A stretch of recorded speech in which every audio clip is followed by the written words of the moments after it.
जैसे कि आप देख रहे हैं जम्मू में कितनी ज़्यादा बारिश हो रही है। अच्छी है ये बारिश, गर्मी भी बहुत थी, इसलिए तभी अल्लाह पाक ने हमको बारिश भी दी है।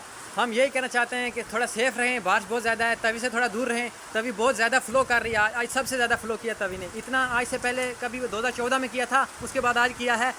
हम यही कहना चाहते हैं सेफ़ रहें, सिक्योर रहें और हमारे चैनल को सब्सक्राइब करें, लाइक करें, शेयर करें और कमेंट करें, अच्छे से अच्छे कमेंट करें।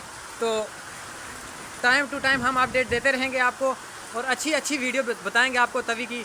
और यहाँ देखो कितना ज़्यादा फ़्लो कर रहा है पानी, बहुत ज़्यादा, आज तो बहुत ज़्यादा कर रहा है फ़्लो, आज बारिश भी बहुत ज़्यादा है। सबसे यही रिक्वेस्ट है हमारी कि हमारे चैनल को सब्सक्राइब करें, शेयर, लाइक, कमेंट और ज़्यादा से ज़्यादा शेयर करें। Thank you very much.